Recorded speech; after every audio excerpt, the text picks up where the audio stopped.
Selamat malam, Bung Aziz dan Pak Arsul Sani. Selamat malam. Assalamualaikum warahmatullahi wabarakatuh. Waalaikumsalam warahmatullahi wabarakatuh. Saya ke Bung Aziz terlebih dahulu. Bung Aziz, apa informasi yang disampaikan kepada pihak Bahar Smith? Anda sebagai pengacara mungkin Anda sudah mendapatkan informasi? Informasi kita masih dapat sebagaimana beredar di media, yaitu press release dari Dirjen Pemasyarakatan ya, perihal mengenai asimilasi yang dimaksud tadi oleh Mas Aiman, seperti itu. Jadi kalau informasi langsung ke pihak kuasa hukum atau tim kita belum ada satupun, seperti itu. Oh, baru dari press release ya, dari hasil informasi resmi Kemenkumham, tapi baru bawa ke pengacara pihak ke Bahar Smith belum ada. Ya, seperti itu. Saya konfirmasi, ini artinya masuk kembali ke penjara untuk menjalani sisa asimilasi 1,5 tahun ke depan? Betul. Informasi yang beredar adalah karena terkait dengan, ini ada di press release juga ya? Ya. Terkait dengan satu, pelanggaran PSBB, yang kedua ceramah provokatif. Iya, betul. Ada ceramah provokatif yang dilakukan pasca pembebasan asimilasi Bahar Smith? Ya, jadi dapat saya jelaskan seperti ini, bahwa yang pertama hal tersebut sangat subjektif dan benar-benar membuktikan ya bahwa pihak di pemerintah ini kita duga tanda petik baper ya, baper berlebihan dan mempunyai perasaan yang sangat sensitif seperti itu, dan anti kritik, sangat anti kritik. Karena kalau kita bisa lihat ceramahnya Habib Bahar Smith pada malam Ahad kemarin itu yang pertama saya tinjau dari dua hal. Ya. Yang pertama dari sisi hukum. Dari sisi hukum tidak ada satupun di situ yang masuk delik hukum. Kenapa? Karena tidak menyebut satupun nama pribadi ataupun nama instansi resmi atau menunjuk satu pihak. Itu umum, pemerintah dan pejabat. Seperti itu. Selain itu ceramahnya hanya diulang-ulang bahwa beliau siap masuk penjara, beliau kuat menahan ujian ini, beliau siap masuk apapun jiwa raga dikorbankan untuk menyuarakan kebenaran dan anti kezaliman, seperti itu. Jadi tidak ada satupun tadi masuk ke delik hukum. Pemerintah atau pejabat itu kan bisa mana aja, bisa pemerintah Ethiopia, Burundi, Somalia, kita nggak tahu yang mana. Okay. Jadi mereka ini menginterpretasikan gitu, sensitifnya berlebihan. Yang kedua, saya sedikit keluar dari sisi hukum, bahwa kalaupun memang betul yang dimaksud adalah pemerintah Republik Indonesia, maka perlu dicermati ceramahnya. Isinya adalah mengkritik. Mengkritik itu sangat berlawanan dengan membenci dan menyebar permusuhan. Justru orang-orang seperti Habib Bahar yang menyuarakan kritikan ini adalah peduli terhadap pemerintah. Bisa didengarkan ulang lagi bahwa yang dimaksud adalah beliau mengatakan bahwa pemerintah dan pejabat itu tidak berkorban untuk rakyat, melainkan rakyat yang berkorban untuk mereka. Dan partai dan semacam-semacam dijelaskan. Yeah. Faktanya kan betul, BPJS dinaikkan. Kemudian di tengah kondisi seperti ini, kemudian harga BBM dunia turun drastis, tidak turun di Indonesia. Kemudian barang impor banyak, kemudian merugikan banyak rakyat Indonesia yang rakyat kecil. Apa yang salah dari statement itu? Oke, saya tambahkan lagi, saya konfirmasi, saya mendapatkan juga apa yang kemudian disampaikan oleh Bahar Smith kemarin, saya mendapatkan transkripnya. Saya izin untuk bacakan. Ya. Oleh karenanya apa yang saya sampaikan hari ini, saya tidak takut besok ditangkap polisi, dipenjara lagi. Sore ini saya keluar, besok pagi saya ditangkap lagi. Demi berjuang untuk rakyat, berjuang untuk Indonesia, berjuang untuk rakyat yang susah, yang sengsara di lockdown, dimatikan di rumahnya sendiri. Kan kita tidak ada lockdown, kita PSBB, berbeda. Saya tadi mau menambahkan itu, tapi Mas Aiman sudah tambahkan. Saya berterima kasih kemudian. Iya, pertanyaannya ketika kritik tentu harus disertai dengan data. Pertanyaan saya, apakah kemudian Indonesia lockdown? Kan PSBB berbeda dengan lockdown. Lockdown dikunci, lockdown ada pembatasan yang mutlak. Sementara PSBB ada pengecualian-pengecualian, masih bisa beraktivitas. Perbedaan yang sangat signifikan. Tapi perbedaan tersebut tidak serta-merta membuat Habib Bahar harus masuk penjara dan mendapatkan diskriminasi dong.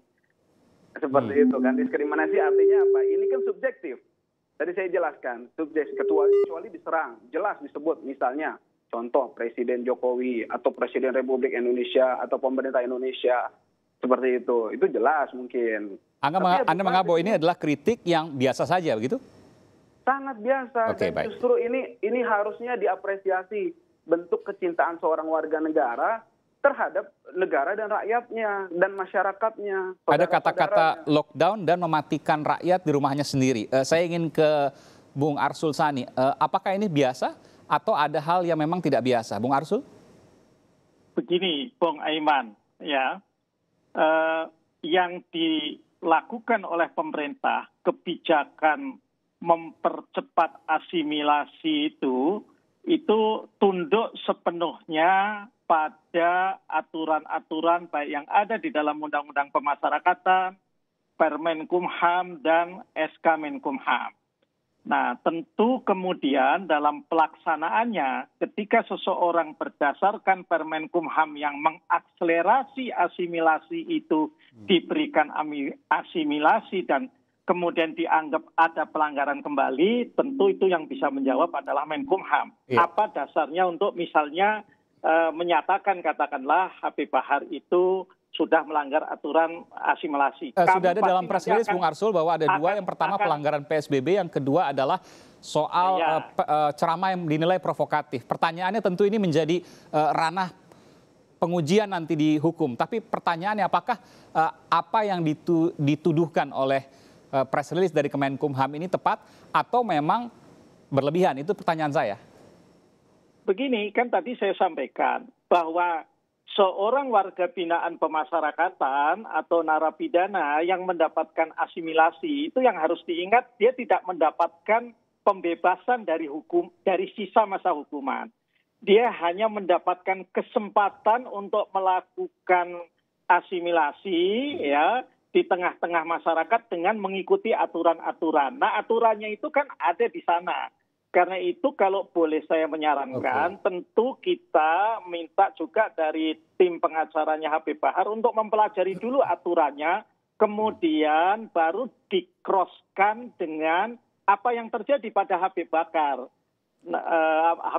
ya. Jadi kita kemudian berkomentarnya, menanggapinya, merespon itu atas dasar aturan, ya, bukan atas dasar opini atau pendapat kita masing-masing. Kalau dari pengamatan Bung Arsul, apa yang kemudian bisa disampaikan? Yang bisa saya sampaikan, Mas Aiman, adalah itu tadi. Pertama, coba dipelajari Permenkumham, SK Menkumham, ya, kalau nggak salah nomor 10 2020, ya, yang memang mengatur syarat-syarat tentang percepatan asimilasi itu. Nah, kalau kita sudah kuasai, kemudian kita kaitkan, ya, kita crosskan dengan fakta yang terjadi pada Habib Bahar, baru kemudian bisa kita tanggapi, kita opinikan. Jadi tidak hanya kemudian mengatakan ini kan pemerintah itu bisa pemerintah mana saja, ini menunjukkan sewenang-wenang. Kita analisisnya tidak bisa seperti itu. Sebagai seorang lawyer, sebagai seorang yuris, saya ini dulu advokat juga, ya memang harus seperti itu analisis kita. Analisis berbasis hukum, bukan berbasis opini. Yang mana yang opini, yang mana yang hukum, Bung Arsul? Loh, kan kalau hukum itu, pertama kita baca dulu apa aturannya. Kemudian aturan itu diterapkan pada faktanya. Faktanya itu kena apa tidak dengan aturan itu, ya.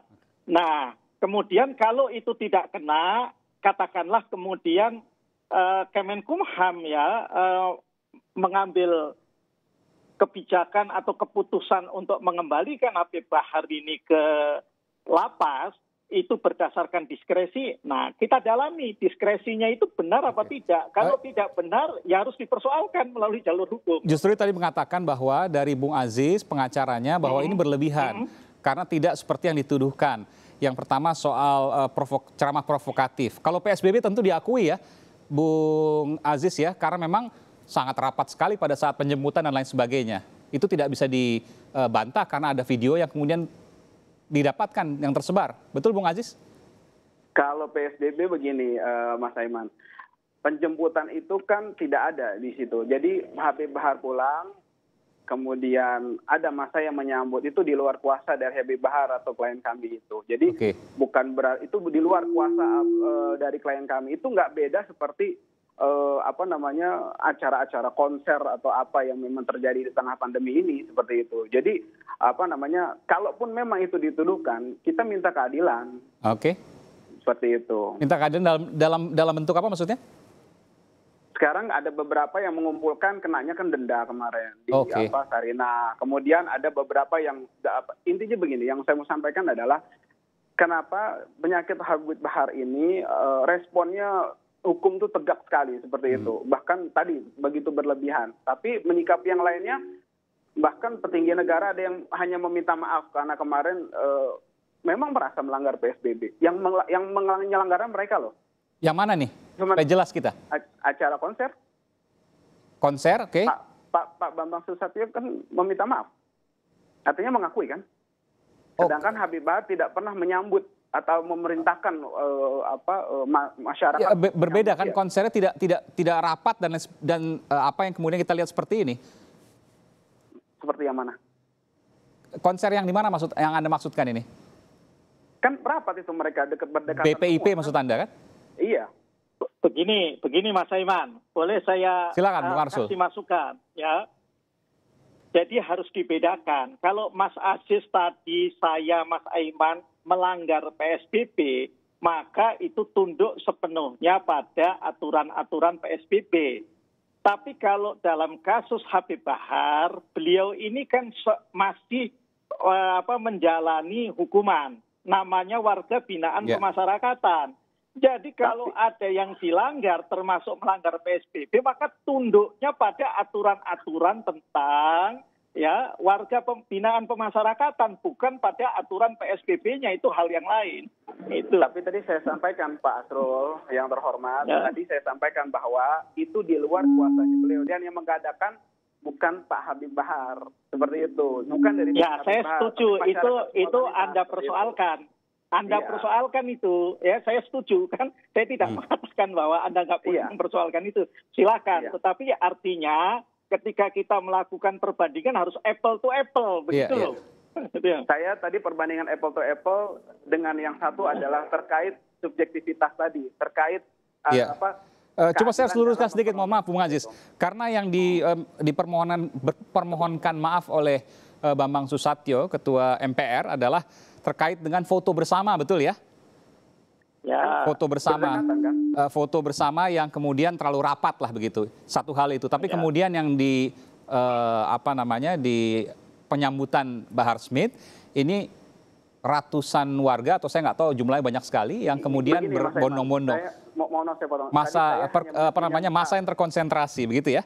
Jadi itu yang harusnya, itu yang dalam pikiran Anda harusnya disamakan dong begitu. Iya, kalau masalah hukum saya sepakat dengan Pak Asrul tadi, makanya saya apple to apple-nya dengan tadi bahwa itu bukan wewenang dari Habib Bahar. Habib Bahar memang tidak menginginkan untuk bercampur baur seperti itu jelas gitu. Jadi itu di luar kuasa beliau. Tapi opini yang beredar ini kan seakan-akan Habib Bahar yang mengkoordinir, kemudian harus ditindak seperti itu. Saya mengacu bahwa mengumpulkan masanya itu loh, seperti itu. Bukan bermaksud untuk apple to apple dengan itu. Tadi hanya mengopinikan, karena opini yang beredar itu mesti tempat ini saya counter juga seperti itu. Jadi Anda menilai bahwa perlakuan hukum terhadap Bahar Smith berlebihan. Apakah benar berlebihan? Saya ingin tanya nanti ke Bung Arsul Sani sebagai Komisi 3. Jika benar berlebihan, maka tentu Komisi 3 wajib untuk mengkritisi, memanggil bahkan apa yang kemudian terjadi pada hari ini. Karena semua sama di mata hukum. Seharusnya seperti itu ya. Nanti kita akan lanjutkan setelah jeda berikut ini. Kami akan segera kembali, saudara.